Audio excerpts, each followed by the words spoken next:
kepada para orang tua siswa SD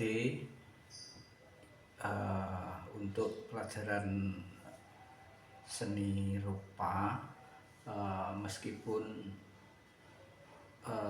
anak-anak tidak bisa menggambar, tapi jangan terlalu banyak dibebankan. Jadi biarkan kemampuan anak itu beda-beda.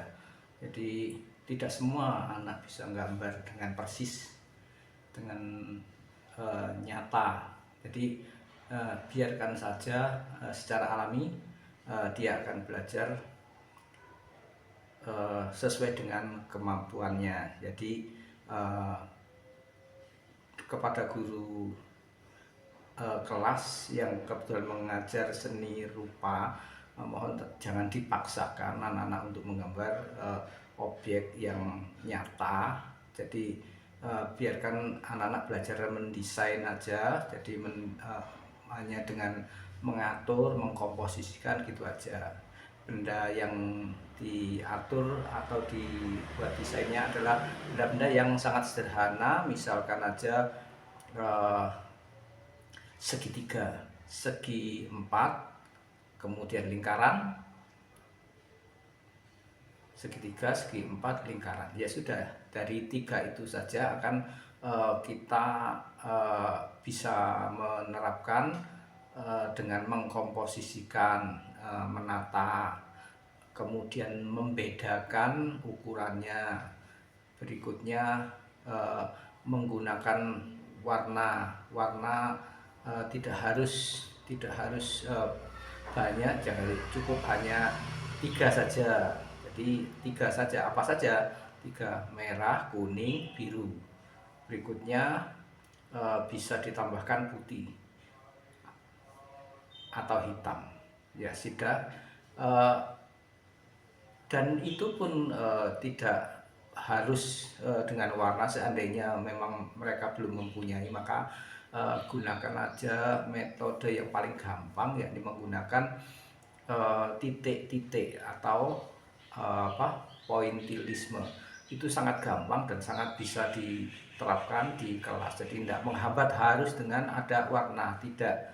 Jadi untuk pelajaran menggambar itu buat sesuatu yang sangat menyenangkan, buat anak-anak senang dengan menggambar. Maka nanti yang penting senang dulu, nanti akan timbul kreativitas berikutnya akan timbul dengan sendirinya kalau anak-anak senang. Jadi intinya pembelajaran seni rupa itu senang, intinya senang mengatur, menata, kemudian mengkomposisikan, kemudian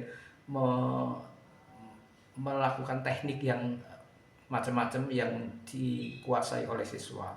Jadi tekniknya itu dengan menggambar segitiga, segi 4, dan lingkaran. Kemudian letakkan di dalam sebuah bidang tadi di kertas, kemudian diisi dengan titik-titik.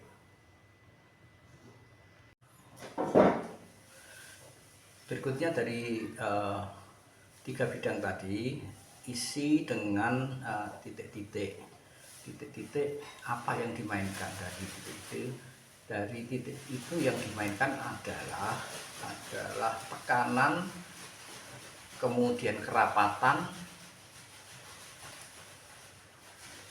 dan kerenggangan. Jadi itu aja yang dikreasikan, sehingga hanya dengan hal yang sangat sederhana bisa muncul sebagai sebuah karya seni.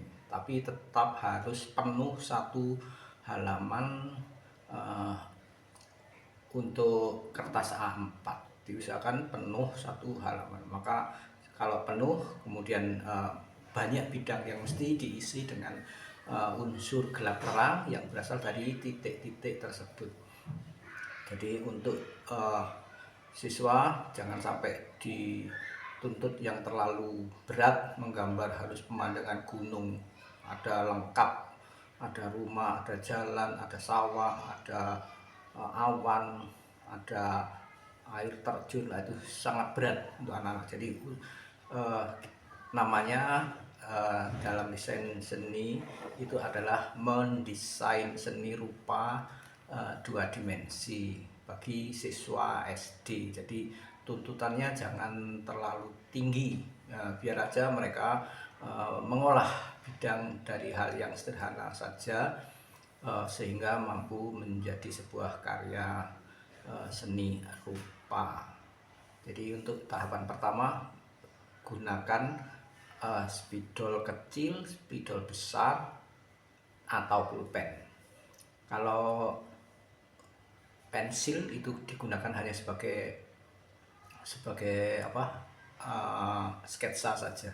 Selanjutnya penyelesaian menggunakan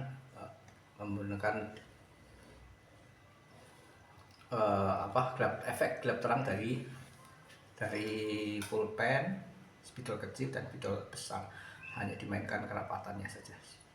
Jadi untuk tahapan pertama gunakan itu saja. Semoga anak-anak bisa berkreasi dengan baik. Jadi itu saja untuk pembelajaran seni rupa bagi kelas SD tahapan pertama, ya, karena usianya seberapa, antara 6 ya, antara 7 sampai 8 tahun. Jadi itu saja tuntutannya bagi para pengajar untuk mohon jangan sampai mengajarkan seni itu dengan cara yang menakutkan. Jadi seni itu gembira, sehingga muncul kreasi-kreasi berikutnya. Saya kira begitu. Semoga mudah dipahami untuk rekan-rekan guru SD dan SMP mungkin yang masih mencari-cari objek apa yang pantas untuk diberikan kepada para siswa. Semoga hari ini bermanfaat. Terima kasih.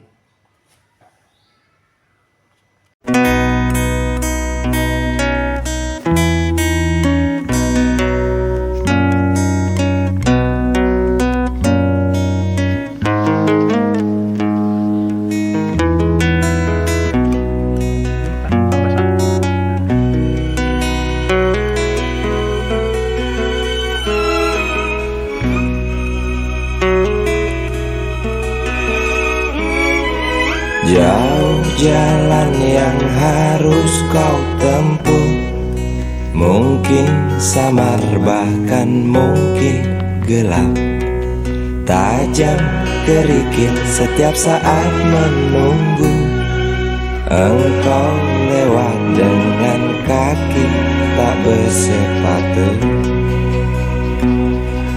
Duduk sini nak, dekat pada bapak, jangan kau ganggu ibumu. Turunlah lekas dari pangkuannya, engkau lelaki kelak sendiri.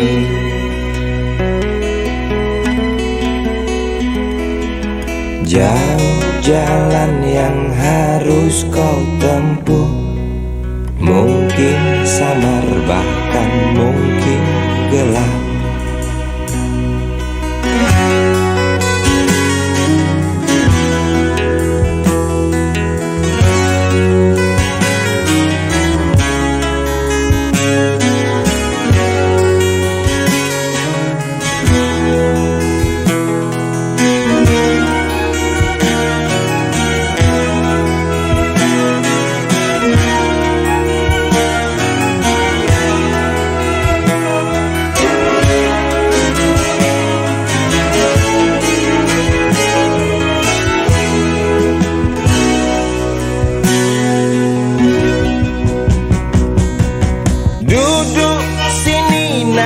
Dekat pada bapak, jangan kau ganggu